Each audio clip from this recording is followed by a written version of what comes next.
All right. Finally, welcome back to PacWest Bigfoot. This is David, and just some quick news. Just got back from the family vacation, so sorry about being gone last week and not having anything for you, but I warned you I wouldn't be here, so there you go. Anyways, just want to say thank you so very much for following along with PacWest Bigfoot. We are coming into 2 years here, and I just wanted to say thank you guys so very much, and especially for supporting PacWest Bigfoot and the needy children here, mine, through the store, and ordering your cool, coffee mugs and hoodies and T-shirts. I have my own, guys. I even paid for my own. Not kidding. I paid for my own stuff, and just so you know, because I am a part of this community as well. I might, I'm not just the person who goes in here and does all this stuff, but I am also a part of the community as well. So there you are. Any news? Not really. I just want to get into this week's PacWest Bigfoot encounter story because I know that, as somebody said the other day, and I hadn't heard this in a long time, I was jonesing for some PacWest Bigfoot. So let me clear my throat, take a sip of the old coffee. There we go. All right, for you fans of the sipper out there. And let's do this. A picnic with Bigfoot near Bend, Oregon. I know it sounds like the words from a tabloid, but I literally ended up on a picnic with a Bigfoot. Both my girlfriend and I, actually. And yes, these things are a little bit crazy, unpredictable, and pretty scary looking. It was back in 1997 when we were on a picnic and a short hike just outside of Bend, Oregon, near to Shelvin Park, when we would get the scare of our lives. Here's our encounter story and why we both steered clear of getting too far off the trail in the woods of the Pacific Northwest after that day. A picnic with Bigfoot. My girlfriend at the time, wife today, and I were literally out on a hike and picnic when we came across and were harassed by a Bigfoot up near Bend, Oregon back in 1997. We had both been accepted to the University of Oregon back in 1995. I came from Colorado and my wife from New Hampshire. Today we live back in New Hampshire, close to her family. Personally, I was raised by foster parents, great ones. I still consider my parents today. But we both ended up in the Pacific Northwest the same year. We met by the beginning of 1997 and were seriously dating by summer. It was a week before school when we decided to take a hike and day trip over near Bend, up and around a pretty little popular place or park called Shelvin Park. We actually decided to hike down the creek that runs through the park a ways, and soon enough found ourselves, I suppose, up that proverbial creek instead. It all started out sort of harmless, and personally we thought someone was joking around, some teens or someone. But soon enough we learned that there are monsters in the woods of Oregon, and they are extremely frightening and not so nice. Here's our encounter story, Dave. We would have shared it before, but her family is pretty skeptical about it all, so we just kept it to ourselves for years. But here it is nonetheless. What was that? We arrived very early, actually. We wanted to spend the whole morning and day there. I remember we reached the park at or near 8 a.m. We decided to take a little, what seemed to be at least, a trail or path of sorts that led north and south along the creek. We were not sure that there was nobody else in the park at the time, but I know and remember for a fact we saw no other cars parked in the area when we arrived. This is why we were a bit surprised to hear someone walking all of a sudden along the other side of the creek here and there. And on top of that, it was even more of a shock when whoever it was kept themselves hidden as they started throwing stuff in our direction. It started with the sound of walking. Yeah. It was getting to be fall soon. And out there the leaves were already turning and some falling and dry as a bone. The crunching of the underbrush leaves, we could hear plainly. However, along the park on both sides is pretty thick with trees and brush, but when you get past that, it is somewhat high country with fewer trees and more wide open ranges. So yeah, seeing anything beyond the creek was a bit hard, but the sound of footsteps and walking was unmistakable, especially the fact that whoever it was, a person, it had to be, as it was a pair of legs, not four, or just two. And they were heavy footsteps as well. It was as if some huge person was walking along the ridge over and up above us. We walked along. We kept walking along, thinking it was just a hiker or someone out enjoying the morning and day like ourselves, and eventually they'd move on. But no, not even close. It was just minutes later when we heard a small splash and a rock that must have been no bigger than a golf ball hit the water beside us as we walked along. I stopped. Sarah stopped.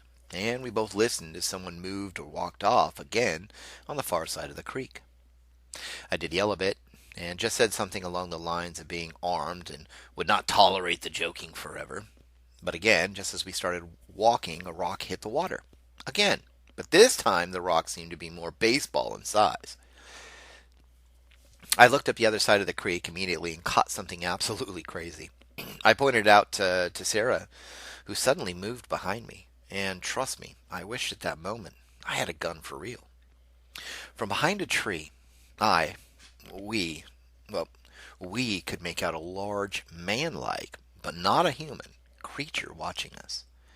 It stood there, as still as a statue, but you could see it plain as day. It was dark, almost sandy brown color, not too dark, but not light either, just somewhere in the middle.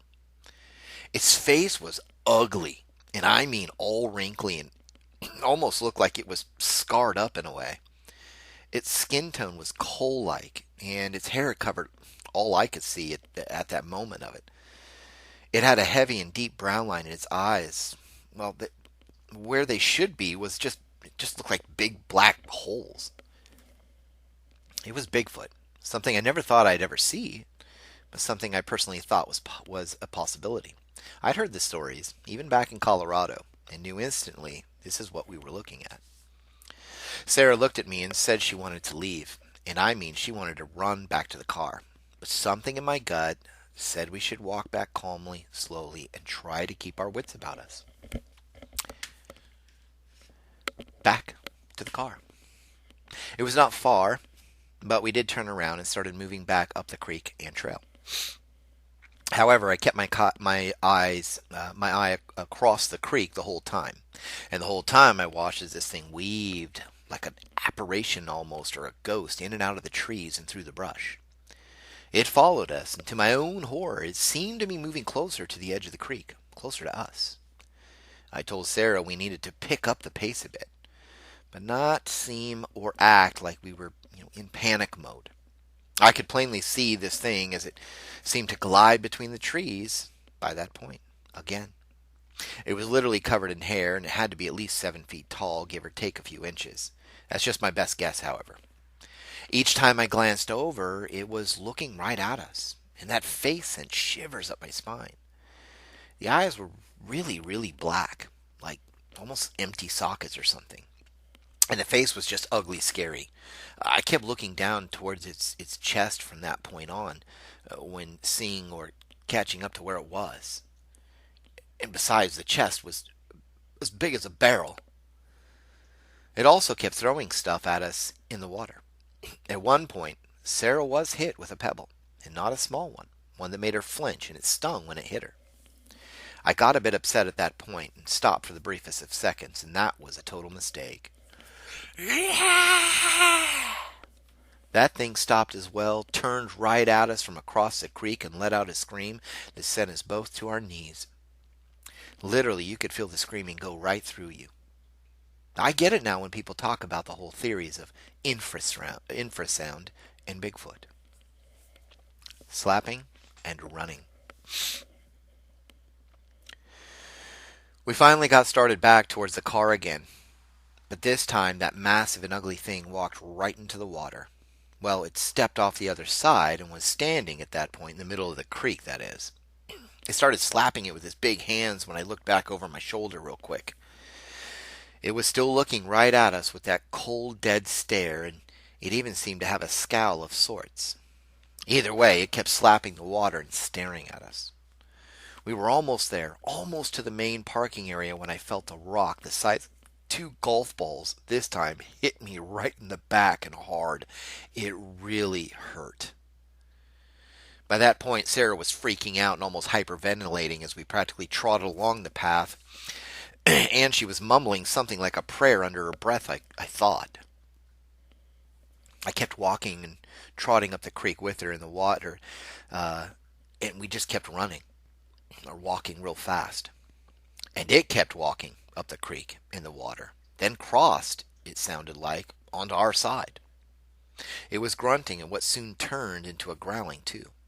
Either way, it was keeping pace with us, but never overtaking us. It was at that moment I felt as though we were being ushered out of this area instead of possibly being hunted or just harassed like earlier. I mean, seriously, that thing was massive and fast and could have, if it wanted to, I believe, take us at its pleasure. Sarah heard that thing cross the creek and knew it was on our heels, and seconds later, at the sound of the growling, she took off running, and fast. Turned the car on. By the time we made it back to the main entrance, where our would-be picnic started not long before, I heard that thing let out a sort of holler. Not a long one like some have stated in their experience. This was different. It was like a holler and a bark, and it felt as though it was trying to tell us not to turn around, but to literally get out of there. Personally, I was all for that, and I knew Sarah was never going to want to visit this place again, that was for sure. I did turn and look over my shoulder. I saw nothing, but I stopped for a second between hearing Sarah tell me to turn the car over with the remote. I stood there, staring into the forest. At that point, I do not know what it was, but I knew that thing was gone, and it was happy we were gone too. I started the car, and Sarah had a few choice words for me that eventually, 15 or so minutes later, she'd apologize to me for, about stopping suddenly in the parking area and staring into a forest. I wanted to see it one more time, I thought. Even today I wish, at least from a further distance than a stone's throw of a creek, that I might see it again. Not sure why, but I do. But that is my wish today, to this day, and our encounter story. Thanks, Duncan.